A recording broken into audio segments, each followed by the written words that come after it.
Yes, we are live now. Hello friends, this is Imanchi and welcome to Let's Learn. Discuss करेंगे daily English dose का। ये part 2 है, second day है और ये काम की सीरीज़ कहें या बहुत काम की सीरीज़ कहें, 10 से 15 मिनट मैक्सिमम और बहुत सारी नई चीज़ें, बेहतर चीज़ें आपका अलग अलग टाइप की, जो बेसिकली इंग्लिश सभी टीचिंग एग्जाम्स के लिए, चाहे वो कोई भी स्टेट टेट हो, चाहे वो आपका KVS हो, NVS हो, D+B हो, स्टार्ट करेंगे। और इसका जो असर है आपको धीरे धीरे दिखेगा। ये वाली जो सीरीज़ है अपने आप में एक इम्पॉर्टेंट सीरीज़ रहेगी और आप लोग का रिस्पॉन्स भी बहुत अच्छा रहा है, तो बहुत आसानी से कम बोझ के साथ इसमें हम इंग्लिश को सीखने की कोशिश करेंगे। स्टार्ट करते हैं। अगर आपको ऑडियो वीडियो सब क्लियर है तो कमेंट करके बताएं, साथ में लाइक शेयर और सब्सक्राइब करें अगर अभी तक ना किया हो तो। स्टार्ट करेंगे फर्स्ट क्वेश्चन से। ये एक इस तरह की सीरीज जिसमें हम क्वेश्चंस के माध्यम से चीज़ें समझते हैं, चाहे वो इडियम फ्रेज हो, ग्रामर हो, कितनी भी जो भी चीज़ें हो इंग्लिश की, वो कैब हो, उसको थोड़ा एक इंटरेस्टिंग वे में याद रख सकें, उस तरह से काम करते हैं। तो पहला क्वेश्चन आपके सामने है और आप लोग आंसर भी करें। और सबसे पहले सभी को गुरु पूर्णिमा की हार्दिक शुभकामनाएं। और एक ये एक बेसिकली इस तरह का प्रोफेशन है, शायद मतलब वर्ड्स नहीं है, इस पर बाद में डिस्कशन करेंगे, बट आप सभी को उस चीज़ की बेसिकली गुरु पूर्णिमा की शुभकामनाएं। और ये जो मेन सबसे बड़ी चीज़ है रिस्पॉन्सिबिलिटी, हम लाभ लेने से ज़्यादा रिस्पॉन्सिबिलिटी निभा पाएँ, इस प्रोफेशन के प्रति ईमानदार रह पाएँ, ये सबसे बड़ी चीज़ है। तो हम सभी आप सभी फ्यूचर टीचर्स कह लीजिए या ऑलरेडी जिन्होंने ट्रेनिंग भी ले लिया, वो ऑब्वियसली टीचर्स तो हैं ही। तो हाँ, चलिए स्टार्ट करते हैं। सभी को हाय हेलो नमस्कार राम राम। हाँ बिल्कुल, वो सर और मैम कहलवाने से पहले ये सोचेगा क्या आप वो जिम्मेदारी उठाते भी हैं मन से। सी मतलब कंजंक्शन है। क्वेश्चन क्या पूछा हुआ है? I was not a mischievous और ट्रबलसम चाइल्ड, मतलब मैं एक मिस्चीवियस और दुर्व्यवहार करने वाला और ट्रबलसम चाइल्ड नहीं था। अब यहाँ पे पूछा किसके बारे में, और जो अंडरलाइन वर्ड है उसके बारे में पूछा है कि ये क्या है। तो एडवर्ब है, प्रपोजिशन है, कंजंक्शन है या प्रोनाउन है। तो इसका आंसर क्या होना चाहिए? कंजंक्शन। क्यों होना चाहिए उस पर अभी डिस्कशन करेंगे। देखिए कंजंक्शन क्या है? Connecting words. CON से आपको कंजंक्शन आप याद रखेंगे और C से आप कनेक्टिंग वर्ड्स भी याद रखेंगे। बहुत सारे लोगों को ऑब्वियसली ये पता भी होगा। तो कंजंक्शन कौन से वर्ड्स हैं? कनेक्टिंग वर्ड्स हैं, जो कनेक्ट करते हैं दो वर्ड्स को, दो सेंटेंस को, दो फ्रेज को, क्लॉज को, इन सबको कनेक्ट करने का काम करते हैं। अब चाहे वो और हो, एंड हो, फॉर हो, इसके अलावा येट हो, बहुत सारे हम अभी समझेंगे भी, कंजंक्शन के प्रकार भी देखेंगे। अब यहाँ पर एडवर्ब ये इसलिए नहीं था क्योंकि वर्ब के बारे में कुछ नहीं बता रहा था, ठीक है। प्रपोजिशन इसलिए नहीं था, प्रपोजिशन 3 चीजें होंगी जब भी कोई प्रपोजिशन है। क्या तरीका है पहचानने का? वही जो हमने कल डिस्कस किया था, टाइम बताएगा या तो प्लेस बताएगा या फिर डायरेक्शन बताए जो वर्ड। मतलब कि अगर मान लो एट एक प्रपोजिशन है तो आपको या तो समय बताएगा ये, या फिर दिशा, या फिर जो स्थान है। इन तीनों में से किसी एक की बात जरूर करेगा अगर प्रपोजिशन है तो। वो बात यहाँ हो नहीं रही, और से तो आपको कुछ ऐसा पता नहीं लग रहा, ये तो सिर्फ कनेक्ट करने का काम कर रहा है। प्रोनाउन क्या है आपका? नाउन के प्लेस में हम यूज कर लेते हैं, तो यहाँ पे वो भी कोई बात नहीं हुई। तो और क्या हुआ? कनेक्टिंग वर्ड है जस्ट, मतलब कंजंक्शन है। अब कंजंक्शन के थोड़े से कुछ प्रकार देख लेते हैं। और अगर मेन टाइप्स की बात करें तो ये कुछ 3 होते हैं और इसके अलावा फोर्थ होता है आपका कंजंक्टिव। देखते हैं इसको। कोऑर्डिनेटिंग, इनके टाइप आपको याद रखने की जरूरत नहीं है, किसी टीचिंग एग्जाम में नहीं पूछा जाता, बट ये वर्ड्स जो हैं, ये कंजंक्शन जो है, ये याद होने चाहिए। जैसे ये फैन बॉयज से आप याद रख सकते हैं कि फॉर होता है एंड, नॉर, बट, और, येट, सो, ये सब क्या है? कोऑर्डिनेटिंग कंजंक्शंस हैं जिनका सबसे ज्यादा इस्तेमाल होता है। फिर उसके बाद सबऑर्डिनेटिंग आ जाते हैं, after, as, far as if, as long as, so, if, since, in order that, बहुत सारी आपने सब देखे भी होंगे, अनटिल। फिर कोरिलेटिव कंजंक्शंस आ जाते हैं जो पेयर में आते हैं, अकेले नहीं आते, जैसे आइदर और, neither nor, not only, but also, इस तरह के। ये सब क्या है? कोरिलेटिव हैं, जो पेयर में काम करते हैं। तो कनेक्ट करने का काम जो भी वर्ड्स करेंगे वो कंजंक्शन कहलाएंगे। सिंपल बात है ये, ठीक। तो हाँ बिल्कुल, फैन बॉयज इसका तरीका है, जो कोऑर्डिनेटिंग कंजंक्शंस हैं जिनका सबसे ज्यादा इस्तेमाल होता है, चाहे फिर वो फॉर हो, एंड हो, नॉर हो। बेसिकली ये क्या बना लिया है, इनको जो फर्स्ट लेटर है उससे उठा करके एक हमने मिक्स करके, इसको साइकोलॉजी में निमोनिक्स बोलते हैं, तो वो बनाया हुआ है फैन बॉयज। आगे बढ़ जाते हैं। कंजंक्टिव एडवर्ब्स होती हैं, बेसिकली होती, इनको हम एडवर्ब्स की एडवर्ब्स होते हैं बट कंजंक्शन की तरह यूज कर लेते हैं, जैसे देयर फोर, हैंस, ये जितना भी है यहाँ पे, ये सब आपके सामने दिख ही रहा होगा। अब ये आप लिस्ट देख करके याद नहीं रख सकते, इसलिए मैं इस पे बहुत ज़्यादा फोकस नहीं कर रही हूँ, क्योंकि धीरे धीरे जैसे हम यूज़ करते जाएंगे क्वेश्चंस के थ्रू तो आपकी ये चीज़ें क्लियर होती चली जाएंगी या रिवीजन भी होता चला जाएगा जिन लोगों ने ऑब्वियसली पहले पढ़ा होगा। ठीक, तो बिफोर, हाउएवर, इंस्टेड, रेदर, ये सब कंजंक्टिव एडवर्ब्स। आगे बढ़ जाते हैं अब सेकेंड क्वेश्चन पर। सेकेंड क्वेश्चन क्या कहता है, आई बिलीव, ये इसमें एरर फाइंड आउट करना है। I believe he is capable to handle such a difficult situation. अब यहाँ पे 4 पार्ट्स हैं और ये सभी एग्जाम्स में देखने को मिलता है। एरर फाइंड करना, कहाँ पे गलती है ये पहचानना है और क्यों गलती है वो फिर डिस्कस कर लेंगे। फटाफट से बताएं।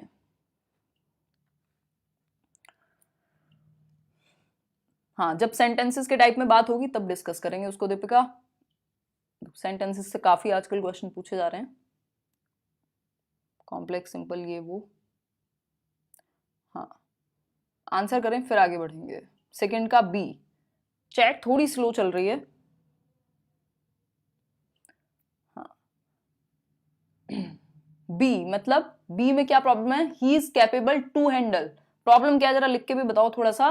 देखो, he is capable to handle कभी नहीं होता है, he is capable of handling. ठीक है, तो कैपेबल के बाद हम इन्फिनेटिव का यूज नहीं करते। इन्फिनेटिव क्या है, टू के साथ जब वर्ब को यूज करते हैं वो इन्फिनेटिव बन जाता है। ठीक है, जैसे ये टू हैंडल यूज किया है तो कैपेबल के बाद इन्फिनेटिव यूज नहीं होता।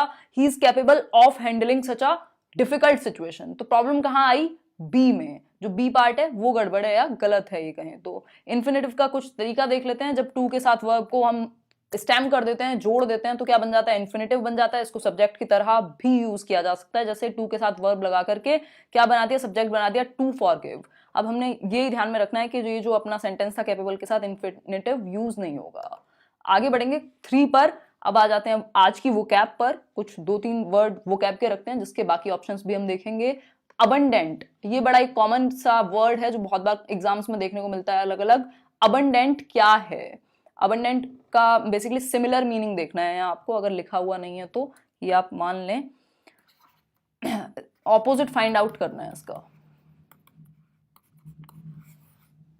बताएं एक बार। ऑपोजिट, बहुत सारे लोग सिमिलर के हिसाब से चले गए क्योंकि मैंने पहले सिमिलर बोल दिया था।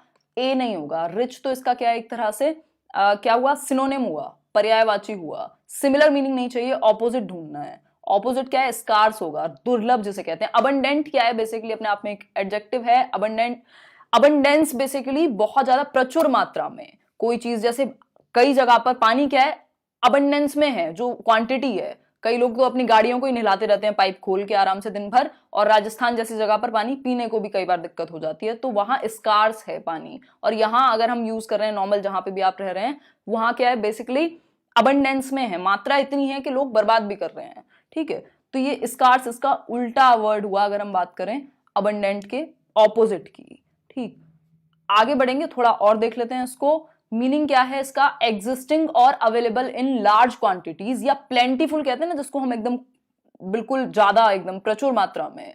जैसे यहाँ पे हम देख सकते हैं इसका उल्टा लैक भी हो सकता है, स्कार्स भी हो सकता है। अबंडेंस में क्या है, एकदम फुल आपकी ऐसे तिजोरियां भरी पड़ी हैं, और लैक में क्या है, खाना भी नहीं है। ठीक है, ये बच्चा ऐसे फ्रिज में खाना ढूंढ रहा है, तो यहाँ लैक है, स्कार्सिटी है किसकी, फूड की भी, और यहाँ मस्त एकदम अबंडेंस। ठीक, तो ये एक बात हुई। अब आ जाते हैं इसकी नाउन, वर्ब और एडवर्ब फॉर्म पर, और इसके सिनोनिम एंटोनियम पर। नाउन फॉर्म क्या है, ये अबंडेंस है। अगर बात करें एडवर्ब की तो अबंडेंटली। वर्ब क्या है, अबाउंड। ठीक, तो इसका अगर सिनोनिम बनाना चाहे तो अबाउंडिंग भी बन सकता है, क्योंकि वर्ब फॉर्म क्या है इसकी, अबाउंड है। ठीक, दूसरा इसका जो एक इंपॉर्टेंट सिनोनिम हो सकता है पर्यायवाची, वो हो सकता है प्लेथोरिक। प्लेथोरिक वर्ड कॉमन और अच्छा वर्ड है, तो प्लेथोरिक इसका क्या है, अबंडेंस का सिनोनिम है। प्रोफ्यूज हो सकता है, प्लेंटीफुल, एम्पल अपॉर्चुनिटीज आपने सुना होगा, मतलब प्रचुर मात्रा में। वर्डेंट कह सकते हैं। बाकी वर्डेंट का यूज कई जगह पे कॉम्पिटिटिव एग्जाम्स में आपको ग्रीन का सिनोनिम भी पूछ लेता है, इसको वर्डेंट फिर हम मानते हैं, क्योंकि वर्डेंट मतलब ऐसे हरा भरा काइंड ऑफ, मतलब हरा भरा अगर होगा तो आप इस तरह से इसको सेंस में समझ सकते हैं कि इसके यहाँ पे सिनोनिम में क्यों दिया है इसको, क्योंकि हरा भरा होगा तो ऐसा तो है नहीं उजड़ा हुआ या स्कार्स तो नहीं होगा, तो इसलिए इनडायरेक्टली इसको यूज कर लेते हैं। अदरवाइज अगर ग्रीन या हरे भरे का भी पूछे तब भी आप वर्डेंट के साथ जा सकते हैं। वॉल्यूमनेस मतलब ज्यादा वॉल्यूम में हो, टॉरेंशियल। एंटोनिम इसका उल्टा क्या हो सकता है, स्कार्स मतलब दुर्लभ, जो देखने को भी नसीब नहीं हो रहा हो। स्पार्स, स्कैंटी, ये तीनों इसके एंटोनिम में काउंट हो सकते हैं, या लैक, कमी किसी चीज की, ऑब्वियसली अबंडेंस का उल्टा होगा। आगे बढ़ जाते हैं अब इसी के साथ, बहुत कहानी पढ़ ली हमने अबंडेंस पर। फोर्थ क्वेश्चन कहता है सेलेक्ट द इनकरेक्ट स्पेलिंग। आपको स्पेलिंग जो इनकरेक्ट हो उसको सेलेक्ट करना है। देखिए यहाँ पे एग्जीबिशन है, मेंडिकेंट है, ब्रिसल है, ब्यूटीफाई है। फटाफट से बताएं, फिर इसकी वोकैब करेंगे। ये सभी के लिए कॉमन है। आप बेसिकली डेली अगर आप पूछते रहेंगे तो आप समझना छोड़ देंगे। ये सेशन ऐसे हैं जो आप अगले शायद 1 महीने के बाद आपको ऐसा असर दिखना शुरू हो कि कुछ कुछ हुआ है, कुछ कुछ मार्क्स कहीं पे इंक्रीज हो रहे हैं, है ना। और ये क्लास फ्री होगी, ये कहाँ, आप किसने ये दिमाग में डाला है आपके? सारी क्लासेस फ्री हैं, कुछ पेड नहीं हो रहा है लेट्स लर्न पर। जब होगा आपको प्रॉपर तरीके से बताया जाएगा, तो इसमें बहुत ज्यादा टेंशन लेने वाली बात नहीं है। सारी चीजें जैसे चल रही हैं वैसे ही चलेंगी। सारी क्लासेस फ्री होती हैं। फोर्थ का ए, बहुत बढ़िया, जिन्होंने पहचान लिया है। अदरवाइज क्या होता है, हमारा सारा वर्ड अगर ठीक लिखा हो तो हमारा ध्यान हम वैसे ही पढ़ते हैं करेक्ट ही। इसमें आय की कमी थी। एग्जीबिशन होता है ना, प्रदर्शनी जिसको कहते हैं, नुमाइश भी कहते हैं हिंदी में, तो एग्जीबिशन होता है, लेकिन इसमें आय खा गए थे ये एच के बाद। तो कमी कहाँ थी? एग्जीबिशन में थी। मेंडिकेंट बिल्कुल ठीक लिखा हुआ है। मेंडिकेंट बड़ा प्यारा सा वर्ड है, फेवरेट वर्ड है एग्जाम्स का आजकल। ये जो भिखारी कह लीजिए, भिक्षुक कह लीजिए, बैगर जिसको हम बोलते थे, वो मेंडिकेंट को आज मेंडिकेंट उसका एक थोड़ा सा इम्प्रोवाइज्ड वर्जन कह सकते हैं। ब्रिसल होता है एकदम ऐसे जेल लगा के, मान लो बाल खड़े कर लिए हो किसी ने, एकदम सख्त बाल, चाहे वो सिंथेटिक हो सकता है, नेचुरल हो सकता है, इस पे अभी डिस्कस करेंगे। ब्यूटीफाई क्या है? ब्यूटीफाई आपको पता है, एक वर्ब है ऐसे सुंदरता को लेकर के। अब इन दोनों को थोड़ा अच्छे से देख लेते हैं, मेंडिकेंट और ब्रिसल को। मेंडिकेंट की अगर हम बात करें तो मेंडिकेंट को पॉपर भी कह सकते हैं, भिक्षुक है ये, आप यहाँ पर देख सकते हैं। या जो बेसिकली मेंडिकेंट कौन है, जो जरूरी नहीं कि ये भिखारी ही है, मतलब एक तो होता है कि वो मांगने वाला भिखारी, दूसरे वाला, दूसरा ये जैसे बौद्ध भिक्षु टाइप काइंड ऑफ हो सकते हैं, जो बेसिकली सरवाइव करता हो मांगी हुई चीज पे, ये कह सकते हैं, या भिक्षा पर। तो वो मेंडिकेंट है। पॉपर, बैगर इसको कह सकते हैं। और इसके सिनोनिम कुछ कुछ देख लेते हैं। ये सेशन सुबह 10 बजे रहा करेगा, आज लेट हो गया है क्योंकि इंटरनेट प्रॉब्लम थी। अब देख लेते हैं यहाँ पे पूछा जा रहा है भाई, ये एक इसको डेली रखेंगे, ये जो दो बेसिकली कबूतर हैं, ये पूछ रहा है भाई मेंडिकेंट का अदर ऑप्शंस क्या हैं, अदर बेटर वर्ड्स क्या है मेंडिकेंट के लिए, मतलब भिक्षुक के लिए। तो बैगर आप सभी जानते होंगे, पेन हैंडलर बोल सकते हैं, मूचर बोल सकते हैं, tramp, cadger, vagrant, begging, friar, pauper, bum. तो इसमें 2-3 वर्ड्स हैं, जैसे पॉपर है, ये आप याद रख सकते हैं, है ना। बैगर आपको याद रहेगा ही जीवन भर। इसके अलावा मेंडिकेंट जरूर याद रखना है, चाहे कुछ याद रहे या ना रहे, ठीक है। तो ये वाला जो ये सिनोनिम बताने वाला था, इसके पास ब्रेड की थोड़ी कमी है, ये गरीब कबूतर है, तो इसलिए ये मेंडिकेंट है। अपनी कहानियां टेढ़ी मेढ़ी क्रिएट कर लेना, मजा आएगा अभी, है ना। ये ऐसे क्योंकि एसोसिएशन से आप ज्यादा याद रख पाएंगे, मेन बात वही है। अदरवाइज तो किताबें भरी पड़ी होंगी आपके पास भी, याद कैसे रख पाना है वो कोशिश चलेगी। अब सेकंड वर्ड हमने देखा था ऑप्शन में ब्रिसल। ब्रिसल की हमने अभी बात की थी, जेल लगा के बच्चे ऐसे बाल खड़े कर लेते हैं आजकल, या फिर सिंथेटिक। सिंथेटिक कैसे बाल हो सकते हैं? ये वाले जो एकदम सख्त बाल हो, ये कह सकते हैं, कड़ा बाल जिसको हम कहेंगे, जो बिल्कुल ब्रश व्रश साफ करने के लिए जो आते हैं, या वो क्या होते हैं, एकदम स्टिफ होते हैं, stiff kind of, stiff hair कह सकते हैं। तो ब्रिसल ये हम समझ चुके हैं, वो जेल वाले एग्जाम्पल से याद में रख लेना। स्टिफ फाइबर हो सकता है, हेयर हो सकता है। तो ये क्लियर है। आगे बढ़ जाते हैं अब फिफ्थ पर, आज के लिए लास्ट। हाँ बहुत बढ़िया। Bye the skin of your teeth, बड़ा कॉमन सा इडियम है एक, bye the skin of your teeth. इससे रिलेटेड 2-4 और भी करेंगे। Bye the skin of your teeth का मतलब क्या होता है? ईडियम और फ्रेज आपने बहुत बार सुने होंगे। फ्रेज डायरेक्टली ज्यादा सिंपल तरीके से अपनी बात कह देता है, ईडियम थोड़ा घुमा के कहता है। तो by the skin of your teeth, to catch a criminal, just avoid failing, bring to justice, या नन ऑफ द अबव। क्या इसका मतलब होता है by the skin of your teeth का? फटाफट से बताएं। ये इंग्लिश डोज सीरीज आपकी सुपर्ब है, वेरी मच हेल्पफुल। अभी इसमें मजा आएगा, कोई भी चीज जब शुरू होती है और जब वो एक फ्लो में चलती है तब आगे और इंटरेस्ट आता है। अभी तो 2 सेशन हुए हैं, अभी ये काम की रहेगी बहुत ज्यादा, और आप लोग को पसंद भी आई है। बहुत बढ़िया रेखा। हाँ नहीं, डिपेंडेंट ऑन अदर नहीं होगा, क्या होगा, bye the skin of your teeth क्या है, मतलब ऐसे दिमाग में भी इमेजिन कर सकते हो कि bye the skin of your teeth, ऐसे टीथ की स्किन, मतलब बहुत ही मुश्किल से, बेयरली, किसी तरह से बस ऐसे एग्जाम पास किया है, बहुत bye the skin of your teeth, बड़ा मर धड़ के किसी तरह से पास हुआ है, एकदम ऐसे होता है ना फिनिश लाइन सामने हो, बिल्कुल जान लगा के ऐसे टच कर दिया हो, बस वो वाली स्थिति है।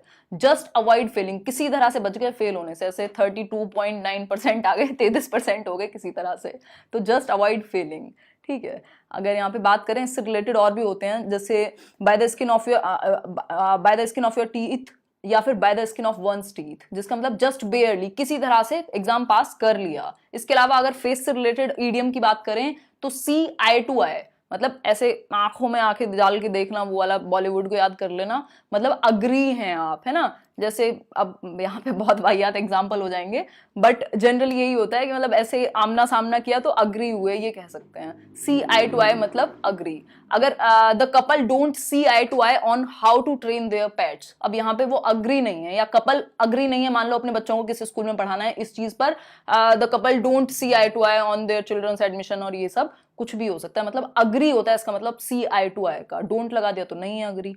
ये हम समझ ही चुके हैं। Skin of one's teeth, stick your neck out, stick your neck out मतलब help someone a lot with possible bad consequences of oneself, मतलब आप खुद का भी आपका बुरा हो सकता है, इस हद तक आप जा रहे हैं किसी की मदद करने के लिए, मतलब आप बीमार हो सकते हैं, आप बेसिकली बहुत सारे आपको भी प्रॉब्लम हो सकती है, लेकिन आप उस एज पे खड़े हैं कि आप फिर भी स्टिक योर नेक आउट, बिल्कुल फिर भी मदद करेंगे, है ना, ऐसे गर्दन निकाल के आगे बिल्कुल ठीक है।